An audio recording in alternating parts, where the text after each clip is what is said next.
Jangan lupa like, komen, dan subscribe channel YouTube TVRI Bengkulu dan nyalakan lonceng notifikasinya.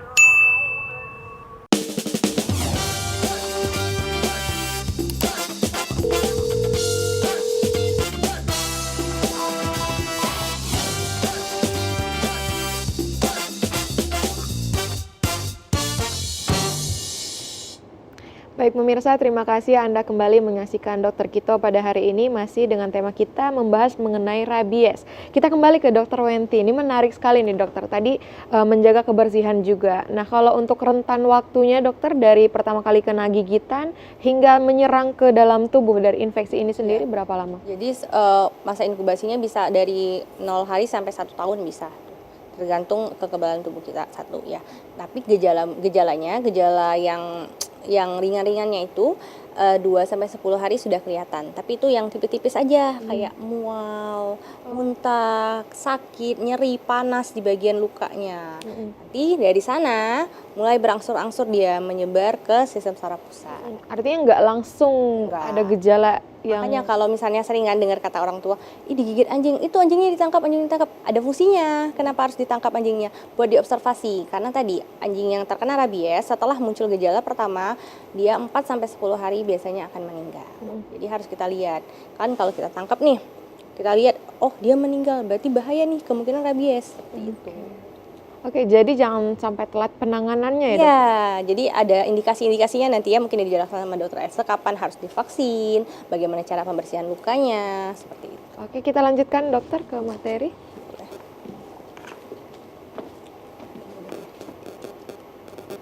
Tadi batas mana ya?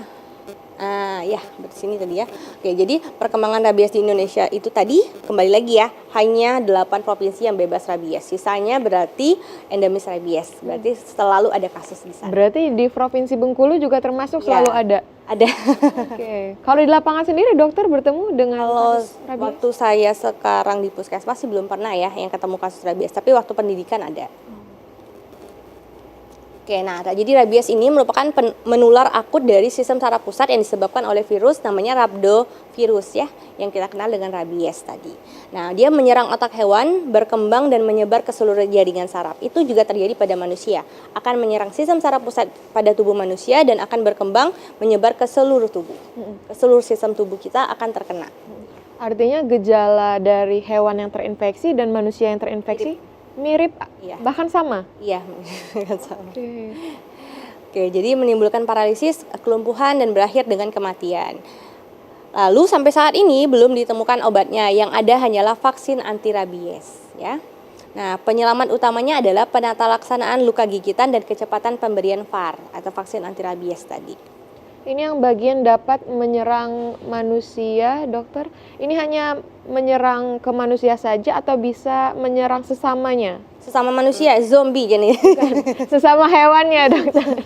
Kalau sesama hewannya, saya belum tahu ya. Mungkin lebih ahli lagi dokter hewan ya, lebih mengetahui apakah dari anjing ke kucing bisa, Ya, gitu ya. betul. Tapi kalau anjing ke anjing tentu bisa. Tapi kalau anjing ke kucing, saya kurang tahu. Mungkin nanti bisa kita cari cari Kita tahu belajar bersama. lagi ya, Iya. dokter. Tapi kalau dari manusia ke manusia, insya Allah belum ada ya sampai saat ini ya. Itu bukan zombie ya, dokter. Itu jadinya zombie. Karena gejalanya mirip ya. Iya, betul sekali. Kayak yang di film-film zombie seperti apa.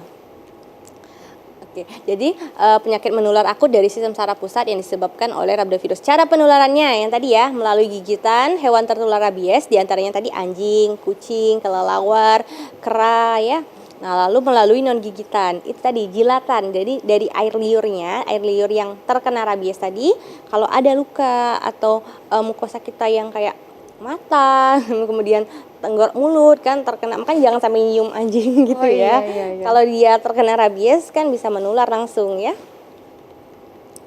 Nah, jadi ini bentuk si virusnya, virus yang mematikan tadi ya, si rhabdovirus tadi ya. Kurang lebih seperti ini sih gambarnya, hanya sekilas aja ya. Nah, bagaimana bagaimana penyebarannya bisa menimbulkan gejala. Jadi ketika tergigit nih, ini si hewan rabies tadi ya, dia menggigit si manusia. Tergigit nih, masuk dia ke dalam tubuh, virusnya itu masuk ke dalam tubuh. Pertama dia akan berikatan dengan otot-otot tubuh kita. Setelah dia berikatan dengan otot tubuh, nanti ada yang namanya asetilkolin. Asetilkolin, dia akan berikatan di asetilkolin. Setelah itu, dia akan mulai dari yang paling bawah nih. Nih, penyebarannya dari sistem saraf pusat seperti yang dari bawah, kemudian ke atas, lalu paling atas sekali adalah di bagian otak. Nah, itu akan menyebar ke seluruh tubuh nantinya ya. Penyebarannya. Itu tadi, dari rahangnya juga akhirnya menjadi kaku ya. Kemudian matanya juga terkena nanti, yang menyebabkan fotofobia ya, korneanya terkena menjadi fotofobia, kulitnya juga, nanti kulitnya itu sangat sensitif, makanya ditiup angin dia akan merasa sakit atau sangat takut. Halusinasi itu ya, Benar dokter? ya. Kemudian kelenjar ludah, jadi akan netes terus ludahnya. Manusia juga seperti itu kalau terserang ya. Menyerupai anjing ya? Benar, dokter? makanya namanya tadi penyakit anjing gila. Anjing gila.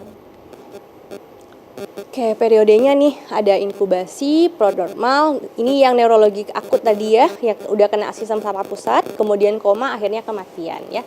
Jadi inkubasi itu masa si virus itu di dalam tubuh adalah 10 sampai 365 hari, pada umumnya 20 sampai 90 hari.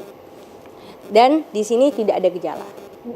Nah, pada 2 sampai 10 hari baru muncul nih gejala yang tidak khas tadi ya, mual, muntah, kemudian gatal pada tempat gigitan atau panas pada lukanya tadi. Nah, setelah itu masuk ke fase akut. Akut ini nih ada yang furious rabies sama dam rabies tadi. Yang gejalanya liar, kemudian gejalanya yang tenang ya. Kalau yang gejala liar tadi itu kalau kena di endocephalitisnya tadi kan perubahan status mental ya. Udah nggak normal lagi nih, udah teriak-teriak, gelisah dia ya.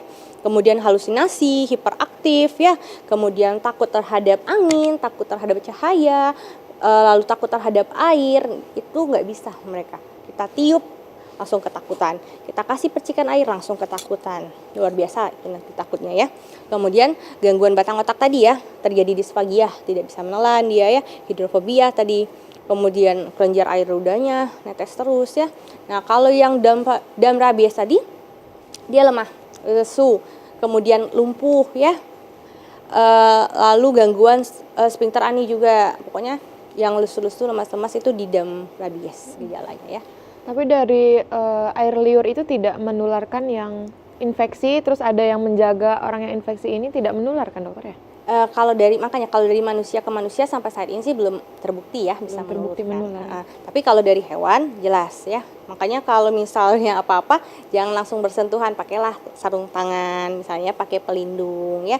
Apalagi kalau ada luka-luka jangan sampai terpapar oleh hewan ya. Kita nggak tahu kan sumber infeksinya mereka dari macam-macam nantinya ya. Kemudian setelah muncul neurologi akut ini kan sangat cepat nih ya, 0 sampai 14 hari akan menjadi koma. Kenapa? Karena ada tadi kelumpuhan pada saluran nafasnya, bisa menyebabkan henti jantung, hipotensi, kemudian infeksi sekunder yang besar, lalu akhirnya terjadi kematian.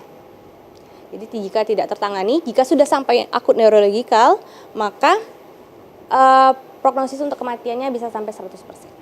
100% ya, dokter? 98,8% kalau kata jurnal-jurnal ya. Bisa kita anggap 100%.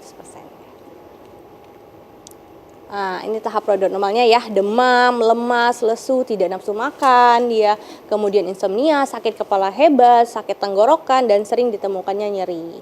Makanya tadi dia banyak ada halusinasi, kadang kan ditiup angin aja masa terasa nyeri kan, itu luar biasa nanti jeritannya, nyerinya ya. Ini tapi bertahap ya, dokter ya? Bertahap. Penderita merasakan demam, lemas. Pertama nggak ada gejala apa-apa, lalu muncul gejala tadi ya, sakit, gatal, misalnya panas, lalu muncullah ke tahap prodromal, sensoris. Sensoris tadi ini ya, yang rasa kesemutan, rasa panas, kemudian cemas, yang ditiup angin rasa sakit dia ya.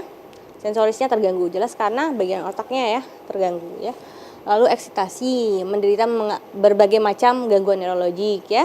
Tampak bingung, gelisah, mengalami halusinasi, macam-macam nih ya. Perilaku menjadi agresif, makanya mirip memang dengan anjing gila tadi. Karena kurang lebih gejalanya sama, yang diserang juga sistem saraf pusat ya. Jadi kalau untuk penanganannya kita nggak bisa ngasih apa-apa kalau sudah sampai seperti itu ya. Berdoa mungkin seperti itu lagi. Tapi ya, mungkin ada pengobatannya, dokter, yang biasanya harus dilakukan? Kalau sampai saat ini belum ada. Belum ada? hanya isolasi. Jadi kan dia kan menjadi liar ya. Jadi harus diisolasi di satu tempat atau satu ruangan agar tidak mengganggu yang lain, tidak merusak atau tidak terjadi berbahaya. Karena kan dia sudah kesadarannya sudah kondisi mentalnya sudah turun. Sudah bukan dia yang dulu seperti itu. Artinya dibiarkan saja ya dokter ya dalam Observasi. observasi. Mengerikan juga ya. Menyeramkan. Makanya sampai saat ini PR banget ya bagi kita semua.